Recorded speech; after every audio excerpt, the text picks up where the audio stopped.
Fall was in full swing on the island of Sodor. Once brightly green trees had now turned yellow and red. Work at the clay pits was in full swing. Since the clay is mined in the winter, the quarry was being renovated, which meant lots of work for Bill and Ben. They were getting exhausted. "Maybe you should ask for a helping hand at the quarry," Boko proposed one day. "No, last time that happened, all we got was some diesel. Some help indeed. All he did was break down and get sent away," Bill replied. The twins didn't exactly have fond memories of the Paxman diesel that visited some time ago. "I don't want to risk getting an engine like him again," Ben snapped. "That was a horrible experience." Bill agreed. Boko was taken aback. "You do know that the diesel only had the best intentions, right? I met him over on Gordon's Hill just before you two did, and let me guess, he broke down? You're one big softy, Boko. He isn't deserving of that," Ben retorted. Boko just sighed and headed down to the docks.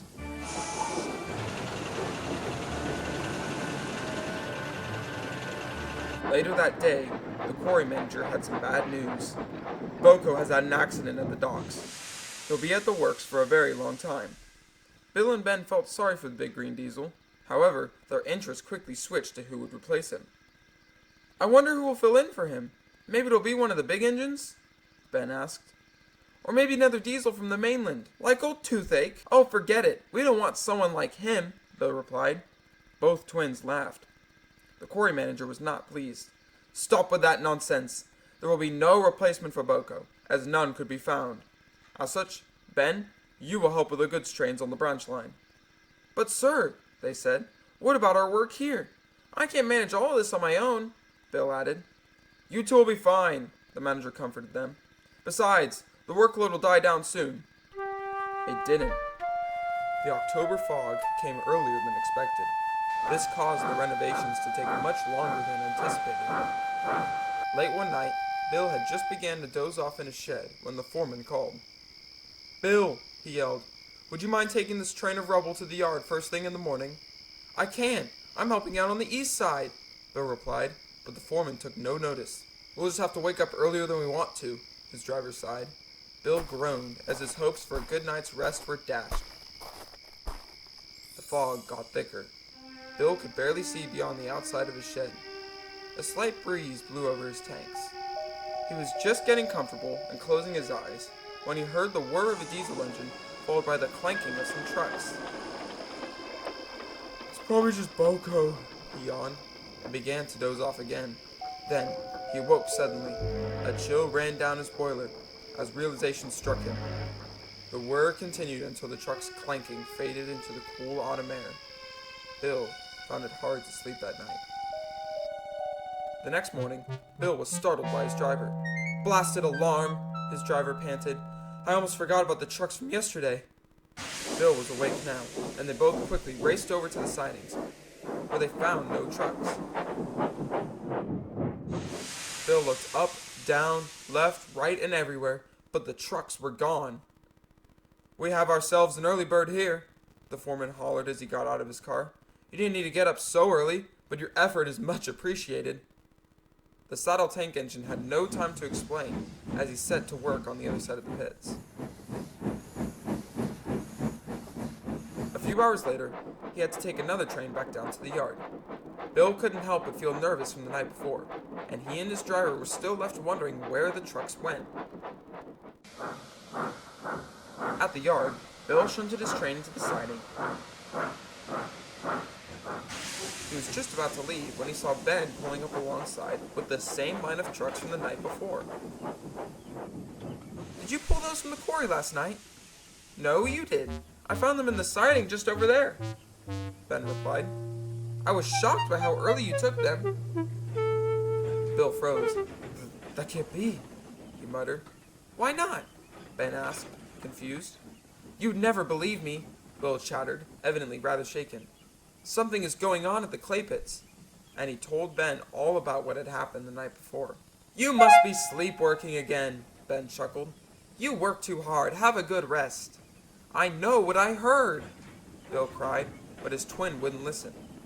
Ben took the empty trucks away and then set off down the line.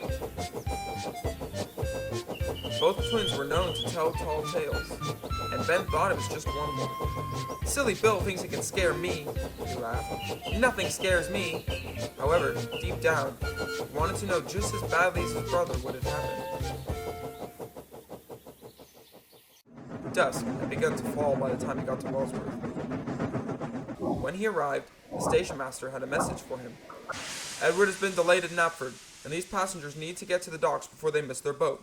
Please take them down the line." Ben, who didn't usually pull passenger trains, happily agreed.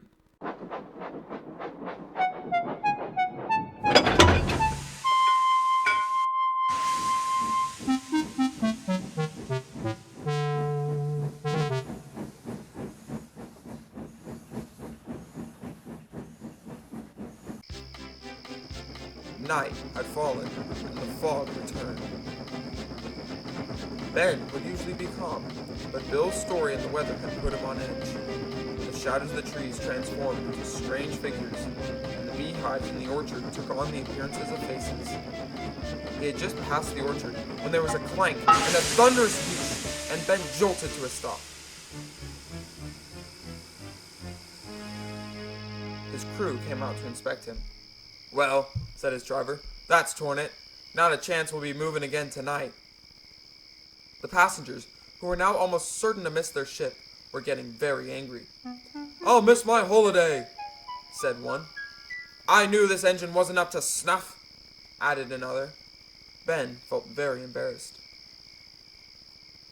His driver had just turned to head for the signal box when they heard a clear but chilling horn in the distance. Ben froze in terror. "Who's there?" Ben shivered as Bill's incident came running back to him. His driver and fireman scrambled into the cab in fright. There was a large bump in the back of the train.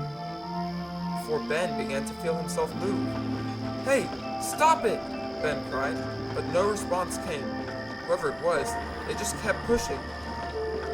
Ben tried and tried to get the figure to stop, but once they were at cruising speed, he realized that there was no harm at all. Ben and his passengers traveled down the line in silence, as the unknown diesel pushed from behind. Just before the station, Ben felt the pressure release, and he slowly rolled into the platform, resting at just the right spot. The passengers, unfazed, quickly rushed off the train and stormed towards their boat. Ben sat there for quite some time before his crew finally dared to exit the cab and re-inspect Ben. They found nothing wrong. "What's happened here?" asked the fireman, but nobody had a response. Then Ben looked forward and saw a familiar-looking diesel hiding in the distant tracks ahead. He was green, with a large yellow hazard panel surrounding his face. Ben now knew who he was. The diesel smiled at Ben, and Ben was just about to smile back when, "Ben, what are you looking at?" Ben's driver looked puzzled. He stared at his driver, then quickly looked back, only to find the diesel had disappeared. The saddle tank engine couldn't respond, and just sat there, deep in thought. The next day, Bill met Ben near the station. A weary glance was all the confirmation Bill needed. "You know," Bill said, after a long silence, "maybe the diesel wasn't so bad after all." Ben could only agree. Soon, Boko was cleared for service, and he returned to the branch line.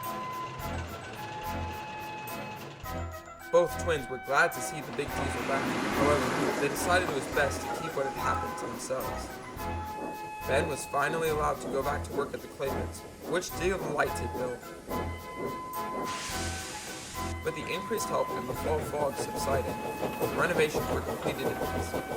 By winter, the clay pits were back into full swing.